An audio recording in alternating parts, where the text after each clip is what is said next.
You know, that's a great question. And in Isaiah, God is telling them what's going to happen about 150 years later. He's telling them that he's going to raise up a man by the name of Cyrus, and he even names him.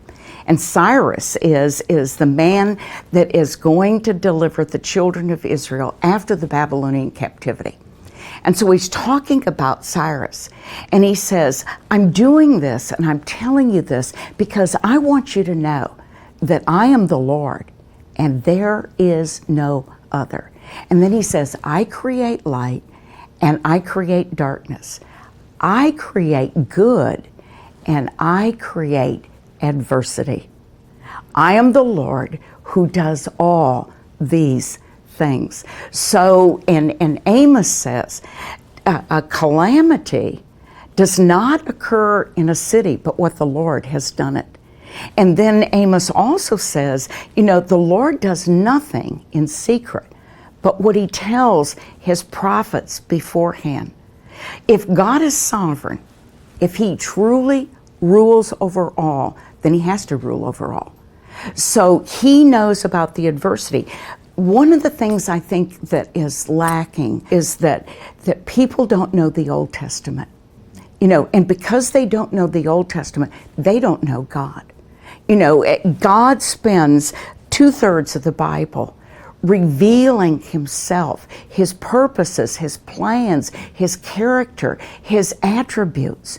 And he shows us, and like in Daniel chapter 4, when he's dealing with Nebuchadnezzar, the king of Babylon, and he reduces Nebuchadnezzar to an animal, so he's crawling around on the ground and he's eating the grass, and you can just see the green saliva coming down, and his hair is like feathers on his arms and everything, and he's out of his mind.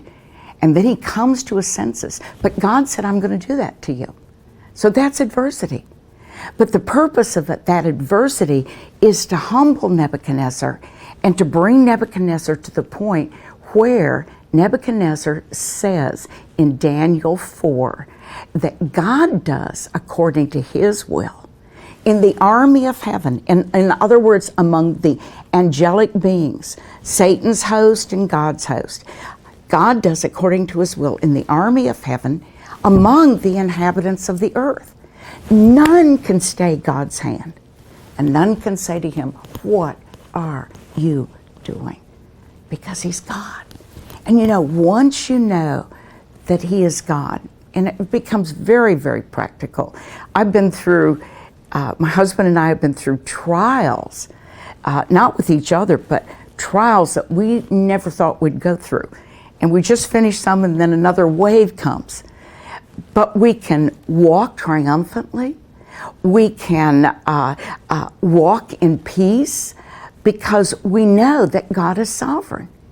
And this God that sits on the throne, that is sovereign, that creates good, that creates adversity, that rules over all, if you understand his attributes. So what is this God like that's sitting on the throne? Well, one of the things that God makes very clear in 1 John chapter 4, he makes it clear otherwise, but I mean, he hammers it home in 1 John 4. He's love. And herein is love, not that we first loved him, but that he first loved us. He tells Israel, I chose you because I love you. But they didn't cause the love. He just loved them. He says, Jacob have I loved, Esau have I hated. And I'm going to bless Jacob, and I'm going to curse Esau, and no matter what Esau does, I'm against Esau. So he's sovereign. But this one that's sitting on the throne is love. And so he can never, I'm going to change my outfit, you're going to change your outfit. He can never take off his love and lay it aside. So we need to know every facet of who God is. He's a God of justice, and he says it over and over and over again. He's a God of righteousness. He's a God of love. He's a God of wrath. He's a God of mercy.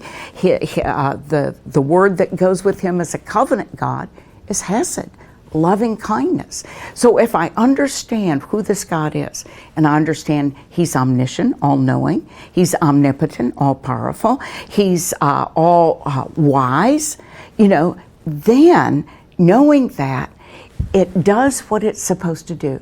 Bring me to my knees and say, you're God and I'm man, and what pleases you pleases me.